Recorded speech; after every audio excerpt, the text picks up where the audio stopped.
Hey guys, so I'm answering this question via Weebid. If you go to greg.weebid.app, that's where you can see the rest of the questions that are for me. And this one is a question from Dama Make Music. The question is, how do you know when you have good proficiency improvising? And also, how can we train our ears effectively for relative pitch or even absolute pitch if possible? Really, really good question. Now, the second part of it is actually very important to the first part, because to improvise effectively, you need to have good ears. And I would recommend, and I'm going to write these in the comments here as well, as I answer. I'm going to click the answer this question button here. And so for the training of your ears, the first thing I want you to do is transcribe. And I know everybody says this, but like literally it doesn't matter. For learning the actual vocabulary, that's great, but the main benefit you get from transcribing is you're able to hear when things are played when other people are playing them, so you can respond to them, and you can play things that you hear in your own mind. Now, it's not actually quite that simple. It's more of a simultaneous process of hearing and playing at the same time. But if your ear can hear these intervals, then you'll be much, much better at playing things that are genuinely expressive and melodic and use textures. Like, I know what it's going to sound like if I do this texture, for example. You know, and I know if I change it to this, I know what that texture is going to be. And I know that if I play this, it's going to sound like a fifth. This is going to sound like a fourth, third, minor third. And so I'll answer the second part of it with some specifics in a second, because there are specifics and I have them already on my channel. And so but the general answer for that second part is 1, transcribe, and 2, do ear training exercises, which I'll link to in the answer here. Okay, so we'll get to that in a little more detail in a second, but the first thing I want to do is talk about how you know when you have good proficiency in improvising. The answer to that, it's kind of a deceptive question in that improvisation is simply taking pieces of vocabulary and stringing them together to tell a story. And those pieces of vocabulary have to do with, there's like the major scale.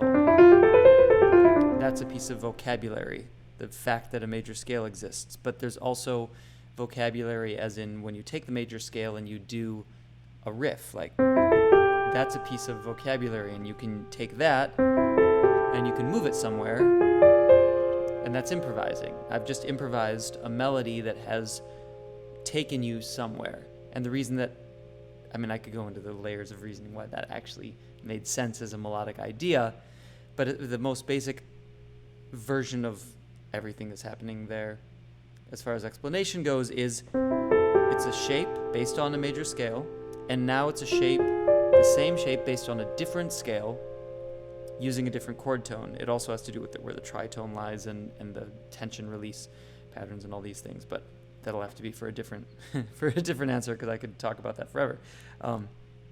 So yeah, that's improvisation. So if you can take, I forgot I have my beat. I was doing this thing earlier, like.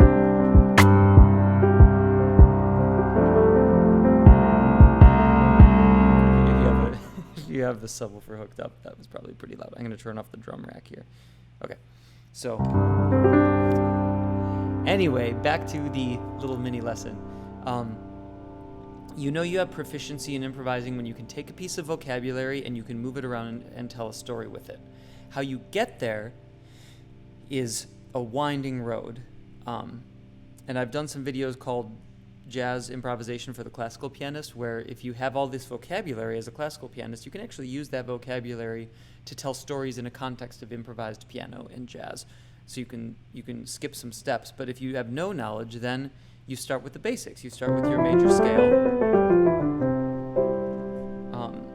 And then you learn all your other scales: Dorian, minor, and then Phrygian, Ionian. Wait, that's not Ionian. Is that Aeolian? Or I don't even remember. Honestly, I have other videos where I say the names correctly, but Einstein couldn't remember his phone number, and he said that it's because he didn't want to keep that space in his brain. Yeah, maybe something. No, no, that doesn't work for me. I don't have the same excuse as Einstein, unfortunately. Anyway, so yeah, for good proficiency improvising, you have to learn these pieces of vocabulary, and then learn how to use them. So you have your major scale, and then you can use the major scale by playing like anything, like, hold the pedal down, you can play any white notes and it sounds pretty, but then you know that your third is a piece of vocabulary. A fourth is a piece of vocabulary too, but let's just say third. And if you're just starting out, you can make pretty music improvising with very simple ideas, and then you can take those ideas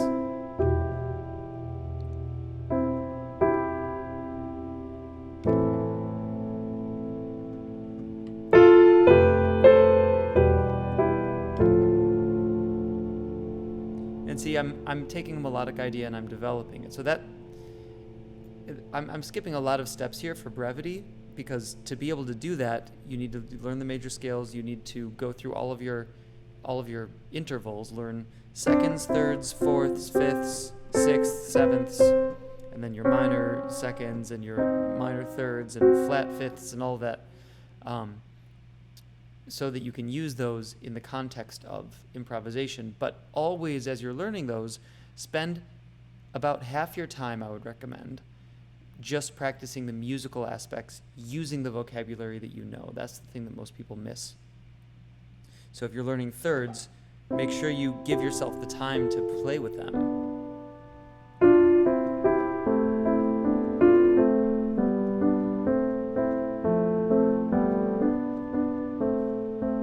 And it could be that simple, but it's beautiful. And that's improvisation, and then pretty soon you'll, as you expand upon it, you can take the third and expand, and then use your different scales and your colors.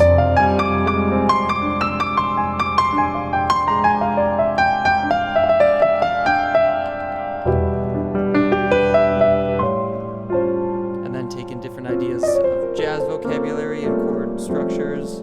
I mean, there are layers and layers of vocabulary. And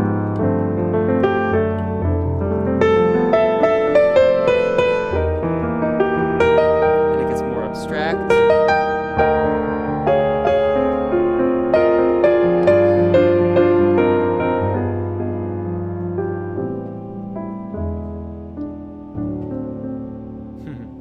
And you can use them in all sorts of different, unexpected ways. Yeah, so that's how you know you're proficient in improvising. And it's a spectrum. Don't beat yourself up for only being at the beginning, because, I'm 20 years into my music career. Get a year in, get a few months in, get a few days in, and embrace where you are and use what you have to actually create music, because you can create music with anything. You can create music with a single note and one finger. That was 2 notes. I didn't mean to press the 2 notes.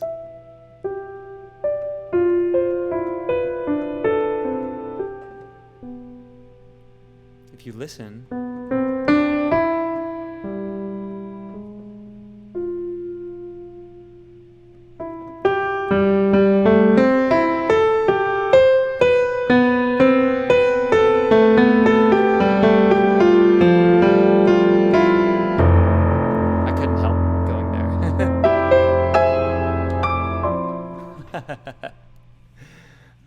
yeah. So, and then you have fun with it. The more you learn, the more you can have fun with it. And probably the more insecure you'll get, and the more you'll beat yourself up also. And then you'll get better and more professional until you're like all of the most successful people who really hate themselves. But, then you'll go through a crisis and learn that you have to love yourself and keep continuing to improve, but embrace what you can already do, and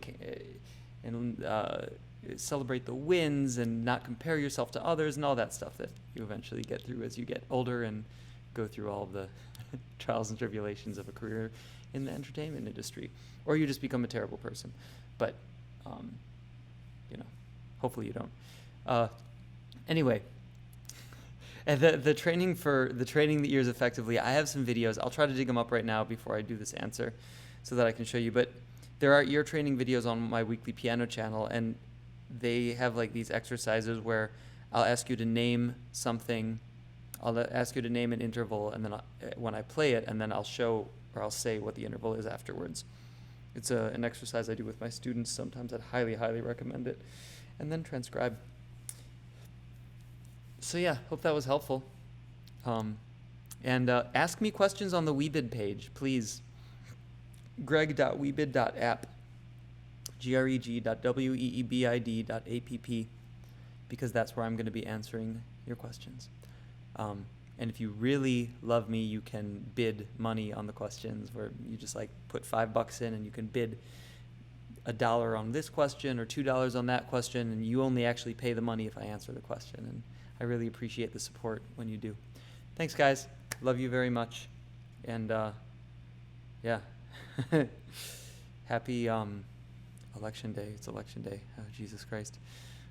All right. Hope we all survive.